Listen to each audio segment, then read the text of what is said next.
آج کی ویڈیو کا عنوان قرآن پاک کا ایک اور بابرکت واقعہ۔ ناظرین، یقیناً دنیا میں بعض اوقات موسم کلائمیٹ بہت زیادہ تبدیل ہوتا ہے۔ کبھی تیز ہوائیں چلتی ہیں، کبھی بارشیں ہوتی ہیں، کبھی سیلاب، کبھی طوفان آتے ہیں، لیکن ایک ایسی آندھی، ایسی انوکھی آندھی جسے مسلمانوں کی مدد کی، کیا کبھی آندھی بھی مددگار بن سکتی ہے؟ کیا آندھی سے بھی فائدہ اٹھایا جا سکتا ہے؟ آج قرآن پاک کی برکت سے سیکھیں گے کہ اللہ پاک نے ایک آندھی کی برکت سے کیسے مسلمانوں کی مدد کی۔ ویڈیو کا باقاعدہ آغاز کرنے سے پہلے ایک گزارش ہے کہ اگر آپ نے سیدہ جعفری کو سبسکرائب نہیں کیا تو چینل کو سبسکرائب کر لیجئے اور ساتھ میں لگے بیل آئیکن کو پریس کرنا مت بھولیے گا تاکہ آپ کو تمام نئی آنے والی ویڈیوز کے نوٹیفیکیشن مل سکیں۔ غزوہ خندق، جسے غزوہ احزاب بھی کہا جاتا ہے، اسلامی تاریخ کا ایک اہم واقعہ ہے جو 5 ہجری 627 عیسوی میں پیش آیا۔ یہ جنگ مدینہ منورہ کے قریب اس وقت لڑی گئی جب مشرکین مکہ، یہودی قبائل اور دیگر قبائل نے مل کر مسلمانوں کے خلاف ایک بڑا اتحاد بنایا اور مدینہ پر حملہ کرنے کا منصوبہ بنایا۔ پس منظر: مکہ کے مشرکین نے غزوہ احد کے بعد مسلمانوں کو دوبارہ کمزور کرنے کی کوشش کی۔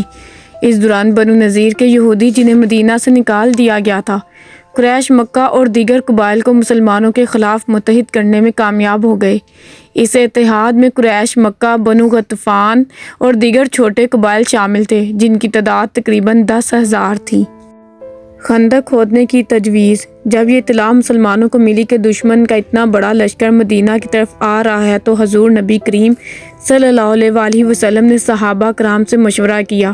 حضرت سلمان فارسی رضی اللہ تعالیٰ عنہ نے یہ مشورہ دیا کہ مدینہ کے گرد خندق کھودی جائے تاکہ دشمنوں کے حملے کو روکا جا سکے۔ یہ ترکیب عربوں کے لیے نئی تھی، لیکن فارس میں جنگوں میں یہ طریقہ استعمال ہوتا تھا۔ خندق کی تیاری: خندق تقریباً 5 میل لمبی، 10 فٹ گہری اور 15 سے 20 فٹ چوڑی تھی۔ صحابہ کرام نے دن رات کام کیا اور خود نبی کریم صلی اللہ علیہ وآلہ وسلم بھی خندق کھودنے میں حصہ لیتے رہے۔ دوران کام صحابہ کا حوصلہ بڑھانے کے لیے آپ صلی اللہ علیہ وآلہ وسلم اشعار بھی پڑھتے۔ مشرکین کا حملہ اور خندق کا کردار: جب مشرکین کا لشکر مدینہ پہنچا تو خندق ان کے لیے ایک غیر متوقع رکاوٹ ثابت ہوئی۔ انہوں نے کئی دن کوشش کی لیکن خندق پار نہ کر سکے۔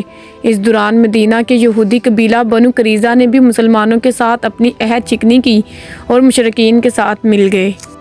ایک رات تیز آندھی اور طوفان آیا جس نے مشرکین کے خیمے اکھاڑ دیے، ان کے کھانے پینے کا سامان بکھیر دیا اور ان کے حوصلے پست کر دیے۔ مشرکین خوفزدہ ہو کر بھاگنے پر مجبور ہو گئے۔ قرآن کریم میں سورۃ الاحزاب میں اس کا ذکر ان الفاظ میں کیا گیا۔ ترجمہ القرآن: اے ایمان والو، یاد کرو اللہ کے احسان کو جب تم پر لشکر چڑھ آئے تو ہم نے ان پر ایک زبردست ہوا اور لشکروں کو بھیجا جو تمہیں نظر نہ آتے تھے۔ نتائج: مشرکین اور یہودیوں کی سازش ناکام ہو گئی۔ مسلمانوں کا حوصلہ اور ایمان مزید مضبوط ہوا۔ مدینہ کی حفاظت یقینی ہو گئی۔ بنو قریظہ کے خلاف بعد میں کارروائی کی گئی کیونکہ انہوں نے مسلمانوں کے ساتھ غداری کی تھی۔ غزوہ خندق کے اسباق: اتحاد اور مشاورت کی اہمیت، اللہ پر بھروسہ اور صبر کی طاقت، دشمن کی چالوں کو حکمت عملی سے ناکام بنانا۔ یہ غزوہ اسلامی تاریخ میں مسلمانوں کی اجتماعی جدوجہد، قربانی اور اللہ کی مدد کا ایک عظیم نمونہ ہے۔ دعا ہے پروردگار پاک سے کہ اللہ مجھے بھی اور آپ کو بھی قرآن پاک کی تلاوت کرنے، اسے سننے اور اسے سمجھنے کی توفیق عطا فرمائے۔ آمین یا رب العالمین۔